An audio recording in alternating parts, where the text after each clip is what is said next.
Welcome guys in another video of Nuhi's biology classes. Today we are going to start important topic. Topic is pollination. So kindly mention on this topic. This is important topic. Kindly mention it. Open your NCERT book.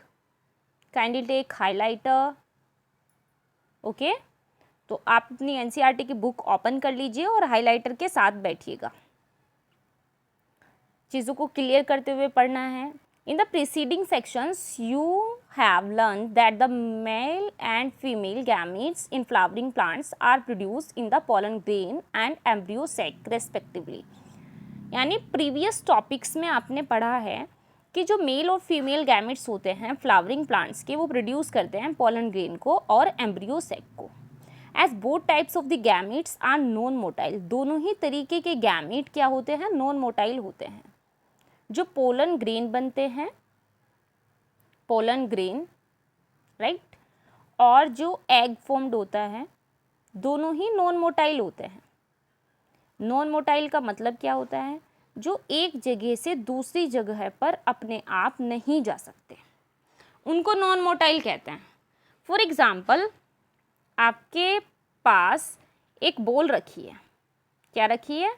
एक ball है, और ये ball movement नहीं कर पाती है.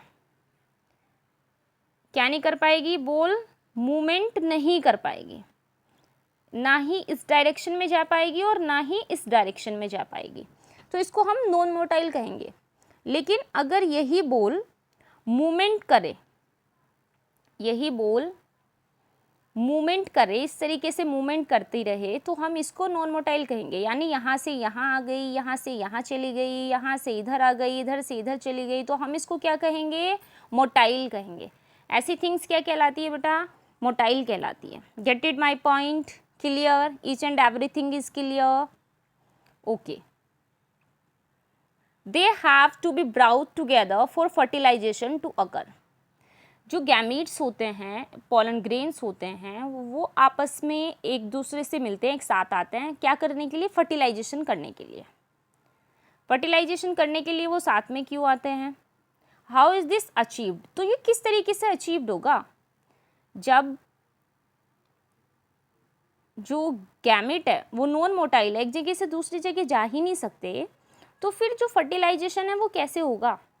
आपके brain में क्वेश्चन जरूर आएगा, कैसे होगा बेटा? पॉलिनेशन के थ्रू होगा. फर्टिलाइजेशन कैसे होगा? पॉलिनेशन के थ्रू होगा. अब समझिए पॉलिनेशन क्या होता है. आपने जनरली इस तरीके की स्ट्रक्चर प्लांट में देख रखी है, देखी हुई है कि नहीं? याद आ रहा होगा नेम भी, क्या नाम है उसका, है ना? मैम इसको स्टाइल कहते हैं, मैम इसको स्टिग्मा कहते हैं. क्या कहते हैं? स्टिग्मा कहते हैं. मैम इसको ओवरी कहते हैं. क्या कहते हैं? ओवरी. और यहीं पर क्या लगे होते हैं बेटा? एंथर लगे होते हैं. मैम यहाँ पर ना एंथर होता है ऐसे, और इसके अंदर ना पोलन ग्रेन बनते हैं, ऐसे पोलन ग्रेन बनते हैं. और मैम फिर ये पोलन ग्रेन ना यहाँ पर आ जाते हैं, और जब ये पोलन ग्रेन यहाँ आते हैं तो इस तरीके से लैंड कर जाते हैं स्टिग्मा पर. इसी प्रोसेस को पोलिनेशन कहा जाता है. What is this? Pollination is a process by which pollen grain transfer to the stigma by anther is called pollination. ये पोलिनेशन है. जो आपको मैंने ये डायग्राम बनवाया है ना, पूरा का पूरा डायग्राम अभी अपनी नोटबुक में बना लीजिए, नोटबुक में ड्रॉ कीजिए, ऊपर लिखिएगा पॉलिनेशन. तब चीज़ें समझ आएंगी. चीज़ें तभी क्लियर हो सकती है जब आप उन चीज़ों को पढ़कर अच्छे से समझेंगे. गेट इट माई पॉइंट ना? जब तक आप ड्रॉ नहीं करेंगे, लिखेंगे नहीं, जब तक कुछ चीज़ें आसान नहीं हो जाने वाली बल्कि और हार्ड हो जाएंगी. तो अगर आपको NCERT में स्पेस मिलता है तो NCERT में बना लीजिए, अदरवाइज आप अपनी नोटबुक में बना लीजिए. छोटा सा डायग्राम है, ज़्यादा टफ नहीं है. लिख लेना नीचे पॉलिनेशन प्रोसेस. ठीक है, चलिए आगे आइए. Pollination is the mechanism to achieve this objective. Pollination क्या है? एक प्रोसेस है जो फर्टिलाइजेशन प्रोसेस को अचीव करने के लिए होता है. Transfer of pollen grains to the stigma of pistil term as pollination. Flowering plants have evolved an amazing array of adaptation to achieve pollination. यानी फ्लावरिंग प्लांट्स में बहुत इम्पोर्टेंट क्या होते हैं, फंक्शन होते हैं या अडेप्टेशन प्रोसेस होते हैं अचीव करने के लिए. किसको अचीव करने के लिए? पॉलिनेशन को अचीव करने के लिए. They make use of external agents. क्या किनको यूज़ करते हैं? ये एक्सटर्नल एजेंट्स को यूज़ करते हैं. किसको यूज़ करते हैं? एक्सटर्नल एजेंट को यूज़ करते हैं. क्या करने के लिए? पॉलिनेशन करने के लिए. तो आप क्या कीजिए, जल्दी से जो ये आपका स्पेस बचा हुआ है ना यहाँ पर, तो लिखिए एक्सटर्नल एजेंट, छोटा छोटा लिखिएगा एक्सटर्नल एजेंट, EA करके लिख लीजिए. और वो एक्सटर्नल एजेंट क्या होते हैं वो मेंशन कीजिए. बेटा एक्सटर्नल एजेंट 2 टाइप्स के होते हैं. फर्स्ट होते हैं अबायोटिक, ABIOTIC, अबायोटिक. और जो दूसरे होते हैं वो होते हैं बेटा बायोटिक. क्या होते हैं? बायोटिक. 2 तरीके के एजेंट होते हैं. अब बायोटिक में जो आते हैं वो आएंगे आपके विंड और वाटर. विंड और वाटर शॉर्ट में लिख लीजिए. बायोटिक में आएंगे, बायोटिक में एनिमल्स. बायोटिक में क्या आएंगे? एनिमल्स. बायोटिक में कौन से एजेंट्स आएंगे? एनिमल्स आएंगे. अब बायोटिक में क्या आएंगे? विंड और वाटर आएंगे. Gate it my point. चलिए चीज़ों को समझते हुए चलिए. बेटा आलस नहीं करना है. देखो अगर आपने सपना देखा है ना 360 में से 360 लाने का, तो आलस नहीं करना है. इंटरेस्टिंग वे में चीज़ों को लिखते हुए और पढ़ते हुए पढ़ना है. अब ये मत सोचिए मैम डायग्राम ड्रॉ करा रही हैं आप पॉइंट्स हमें नोट डाउन करा रही हैं, आप तो NCERT कह रहे थे. बेटा NCERT ही पढ़ा रही हूँ, लेकिन जब कुछ चीज़ें समझनी होती है तो कुछ डायग्राम ड्रॉ करने होते हैं और कुछ पॉइंट्स हमें लिखने होते हैं. तब वो चीज़ें क्या होती हैं? ब्रेन में इम्प्रिंट हो जाती है. और जैसे ही पॉइंट्स ब्रेन में इम्प्रिंट हो जाएंगे तो आप सभी टाइप्स के क्वेश्चन क्या करने लगेंगे? रिकॉल करने लग जाएंगे. सभी क्वेश्चन के आंसर आप दे पाएंगे फिर. ठीक है, चलिए देखिए काइंड्स ऑफ द पॉलिनेशन. यानी पॉलिनेशन कितने तरीके का होता है? Depending on the source of pollen. किस पर डिपेंड करता है ये? पोलन की सोर्स क्या है. Pollination can be divided into 3 types. यहाँ से आपको आंसर भी मिल गया. कितने टाइप्स का होता है pollination? 3 types. How many types? 3 types. So first pollination is a autogamy. Second pollination is a geitonogamy. क्या होता है बेटा? जीटेनोगैमी होता है. और थर्ड पोलिनेशन होता है जीनोगैमी. क्या होता है? जीनोगैमी. NCERT में आगे हम पढ़ेंगे, उनको भी पढ़ेंगे. ठीक है, तो इनको इसीलिए लिखने की ज़रूरत नहीं है. तो पहला पोलिनेशन क्या होता है बेटा? ऑटोगैमी. ऑटोगैमी में देखिए क्या होता है. In this type pollination is achieved within the same flower. किसके अंदर होता है ये? सेम फ्लावर में होता है. इसमें अगर एक प्लांट है ना और एक प्लांट पे एक ही फूल लगा हुआ है, तो ये एक ही फूल के अंदर प्रोसेस चल रहा है. एक ही फूल के अंदर क्या हो रहा है? यहाँ पर हमारा क्या था? स्टिग्मा था. और यहाँ पर क्या था? एंथर था. तो इस एंथर से पोलन ग्रेन स्टिग्मा पर आ गया. इसको हम ऑटोगैमी पोलिनेशन बोलेंगे. क्या बोलेंगे बेटा? Autogamy pollination. ऑटोगैमी पोलिनेशन में क्या होगा? Pollination is achieved within the same flower. Transfer of pollen grains from the anther to the stigma of the same flower in a normal flower which opens and exposes the anthers. यानी normal flower में क्या होता है? Anthers और stigma क्या हो जाते हैं? एक्सपोज हो जाते हैं, यानी दिख जाते हैं. Completely autogamy is rather rare. तो इसमें क्या होती है? कंप्लीटली ऑटोगैमी होती है. ज़्यादातर क्या देखने को मिलती है? ऑटोगैमी देखने को मिलती है. दूसरे तरीके का पोलिनेशन बहुत ही रेयर केसेस में देखने को मिलता है. तो एक्सपोज की बात मैं आपको बताऊं कैसे एक्सपोज. फॉर एग्जांपल आपके पास एक गिफ्ट है. भाई ये रैप होके आया गिफ्ट, तो आप इसको क्या करेंगे? ओपन करेंगे कि नहीं करेंगे? इसके अंदर गिफ्ट है तो आप इसको खोलेंगे कि नहीं खोलेंगे? जैसे ही आप खोलेंगे तो आपका गिफ्ट क्या हो जाएगा? एक्सपोज हो जाएगा. उसी तरीके से जो फ्लावर के जो पार्ट्स होते हैं वो एक्सपोज कब होते हैं? जब फ्लावर ओपन होता है. तो ऑटोगैमी ओपन फ्लावर के अंदर होती है. किसके अंदर होती है बेटा? ऑटोगैमी ओपन फ्लावर के अंदर होती है, लेकिन क्लोज्ड फ्लावर के अंदर भी होती है. तो यहाँ पर आप पढ़ेंगे 2 टाइप्स के फ्लावर्स, चास्मोगैमस और क्लिस्टोगैमस. चास्मोगैमस और क्लिस्टोगैमस देख लीजिए. चाज़्मोगैमस और क्लिस्टोगैमस फ्लावर आप देखते हुए चलिएगा। यहाँ पर देखिए,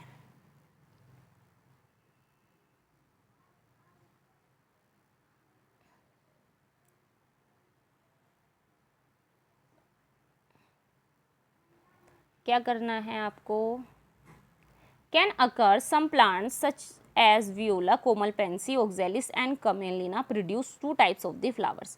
यानी आपने कुछ प्लांट्स को देखा है जो कि क्या होते हैं, ओपन होते हैं, उनके फ्लावर्स क्या होते हैं, ओपन होते हैं। ओपन फ्लावर्स को चाज़्मोगैमस कहा जाता है। Chasmogamous flowers which are similar to the flowers, जो सभी फूलों की तरह सेम होते हैं। एक्सपोज एंथर्स एंड स्टिग्मा, जिसमें एंथर और स्टिग्मा दिखाई देते हैं। दूसरे फ्लावर क्या होते हैं, cleistogamous flowers which do not open at all, जो ओपन नहीं होते हैं। In such flowers the anthers and stigma lie close to each other. ये फ्लावर बेटा इस तरीके के होते हैं, बंद होते हैं। यहीं पर लीफ भी है, यहीं पर स्टिग्मा भी है और यहीं पर क्या है, एंथर भी है। क्लोज होते हैं जो क्लिस्टोगैमस होते हैं। चाज़्मोगैमस बिल्कुल वैसे फ्लावर होते हैं जैसे हमने आपको एनसीईआरटी में शुरू में समझाया था, पेटल्स सेपल्स होती हैं, है ना, सब चीज़ें हमने बताई थी। ओपन फ्लावर ऐसे होता है, जैसे कि हिबिस्कस, गुड़हल का फूल, ठीक है। तो ये उन फ्लावर को कहा जाता है। In such flowers, the anthers and stigma lie close each other. When anthers disc in the flower buds, pollen grains come in contact with the stigma to effect pollination.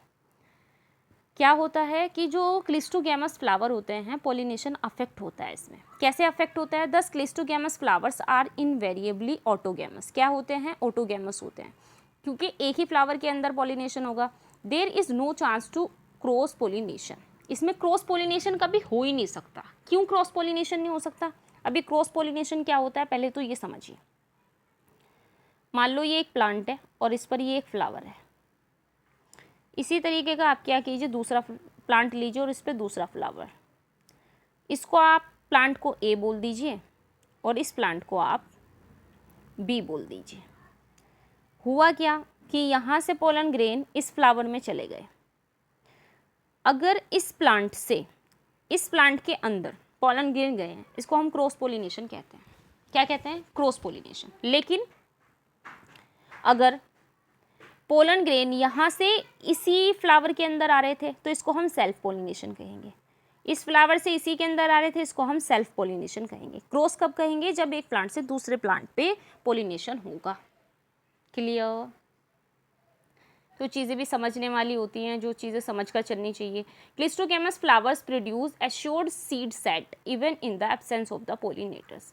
Cleistogamous क्या करते हैं, seed को produce करते हैं, और जैसा पहले genetic material था सीड के अंदर, बिल्कुल वैसा ही genetic material new developed seed के अंदर आता है। क्यों, क्योंकि इसके अंदर जेनेटिक वेरिएशन देखने को नहीं मिलता है, क्योंकि सेल्फ पोलिनेशन हुआ है। Do you think that cleistogamy is advantageous or disadvantageous to the plant? Why? बेटा, according to me, cleistogamy is a disadvantageous. क्या होती है, disadvantageous होती है। कैसे, देखिए कैसे होती है। बेटा आप खुद ही सोचिए, अगर आपके पास एक चॉकलेट तो आपके पास डार्क ब्राउन है और एक चॉकलेट आपके पास वाइट है, आपने दोनों का मिक्सचर तैयार किया। तो जब आप दोनों का मिक्सचर तैयार करेंगे तो आपके पास एक मिक्सचर कॉम्बिनेशन में चॉकलेट तैयार होगी कि नहीं होगी भाई, एक मिक्सचर में चॉकलेट तैयार होगी कि नहीं होगी। वो कुछ मिक्सचर्स होगा, कॉम्बिनेशन होगा उसमें, तो कॉम्बिनेशन होगा तो खाने में इंटरेस्ट आएगा। बिल्कुल वैसे ही जो फ्लावर होते हैं, अगर आप सेम फ्लावर के अंदर पॉलिनेशन कर रहे हैं, यानी यही फ्लावर था, ये एक फ्लावर था, इसी की क्वालिटी दूसरे के अंदर जा रही है, तो सेम सीड बनेंगे कि नहीं बनेंगे। तो मान लो ये सीड इफेक्टेड था, ये पहले से ही बीज बीमार था, और इसी से प्लांट बन गया, और इसी प्लांट पे फ्लावर आ गए। क्या आ गए, फ्लावर। और इन फ्लावर में क्या हो गया, ऊपर से ये फ्लावर क्लोज है, क्लिस्टोगैमस है, इसमें फिर से पॉलिनेशन हो गया। पॉलिनेशन से फिर से ऐसा ही सीड बनेगा कि नहीं बनेगा, यस। तो बेटा डिफेक्टिव सीड से अगर डिफेक्टिव ही सीड बन रहा है तो वो उसके लिए डिसएडवांटेज हुआ या एडवांटेज हुआ, डिसएडवांटेज हुआ मैम। डिसएडवांटेज ही तो होगा, होगा कि नहीं होगा। Gate it my point. भाई चीकू के दादाजी उसके लिए एक टॉफ़ी लेकर आए थे, चीकू के दादाजी चीकू के लिए एक टॉफ़ी लेकर आए थे। क्योंकि टॉफ़ी ख़राब थी तो चीकू ने अपने पास रख ली, और फिर क्या किया कि जब वो दादाजी बने चीकू तो उन्होंने अपने वैसे ही जो जनरेशन थी उसमें उसको क्या कर दिया, डिस्ट्रीब्यूट कर दिया। तो आने वाली जनरेशन ने भी उसको नहीं खाया, जैसे चीकू ने नहीं खाया तो वैसे आने वाली जनरेशन ने भी नहीं खाया, क्योंकि टॉफ़ी क्या थी, ख़राब थी। तो सीड अगर डिफेक्टिव होंगे और उसमें पॉलिनेशन हो जाएगा तो क्या होगा बेटा, डिफेक्टिव सीड ही डेवलप होंगे, तो वो क्या होगा, एक डिसएडवांटेज होगा। किसके लिए, प्लांट के लिए। Now I am going to talk about on geitonogamy. What is a geitonogamy? Geitonogamy is a second type of the pollination. Second type pollination होता है बेटा transfer of pollen grains from to the anther to the stigma of another flower. यानी another flower होता है but same plant होता है।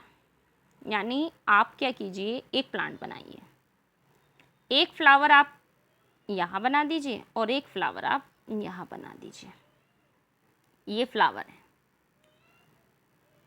तो pollination अगर यहाँ से यहाँ हो रहा है तो इसको हम क्या कहेंगे, जीटेनोगैमी कहेंगे। क्या कहेंगे, जीटेनोगैमी। और ये क्या हुआ बेटा, क्रॉस पोलिनेशन। क्या हुआ, what is this, this is a cross pollination.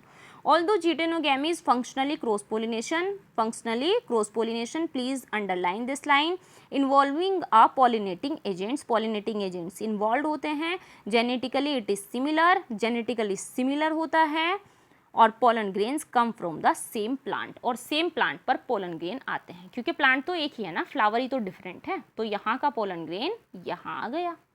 ठीक है बेटा, तो इसको हम क्या कहेंगे, क्रॉस पोलिनेशन कहेंगे, जो कि क्या है, जीटेनोगैमी।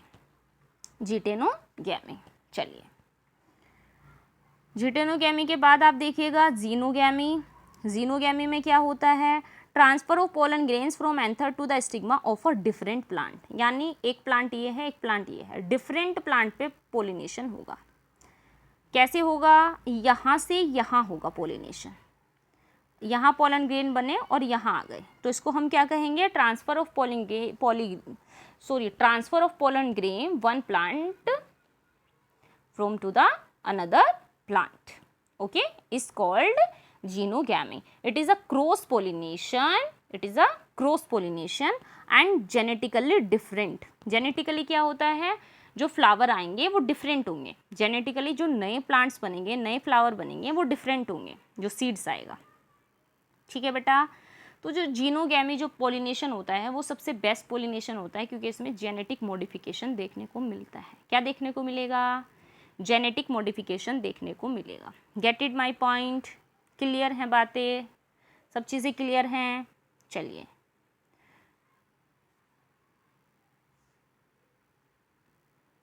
नेक्स्ट देखिएगा, agents of pollination. Plants use two abiotic, और बायोटिक बता चुकी ना, विंड और वाटर बता चुकी हूँ पहले से ही। और जो बायोटिक होते हैं वो क्या होते हैं, एनिमल्स होते हैं। और एनिमल्स में क्या क्या चीज़ें आएंगी, लिख लीजिए, इंसेक्ट्स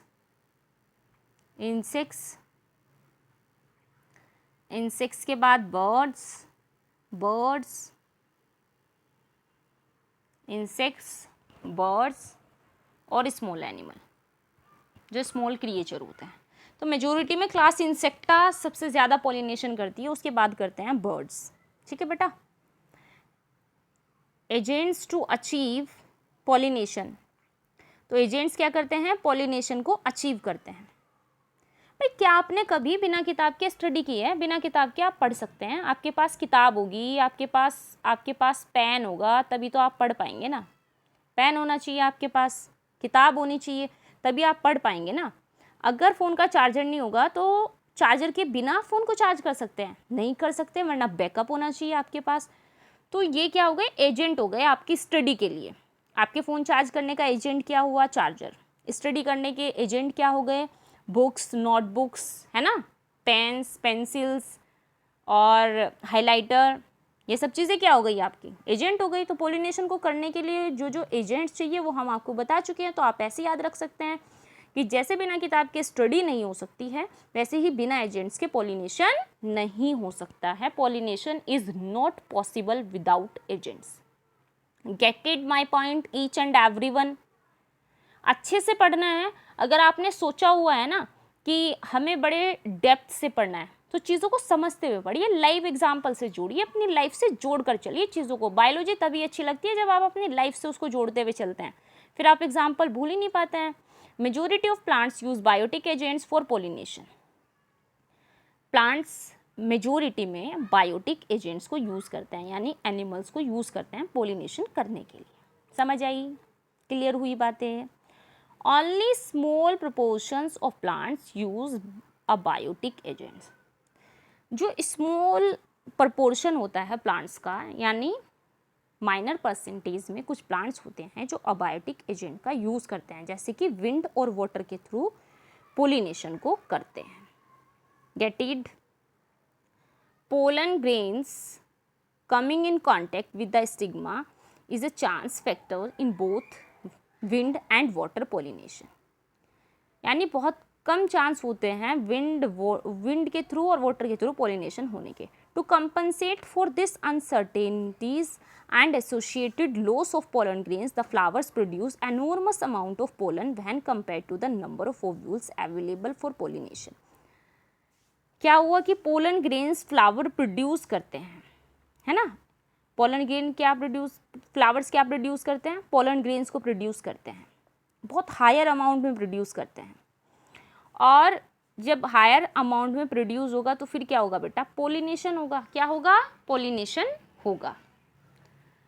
आज के लेक्चर में हम यहीं छोड़ते हैं, कल के लेक्चर में हम आगे का कंटिन्यू करेंगे। ठीक है बेटा? तो आज आपको इतना पढ़ना है।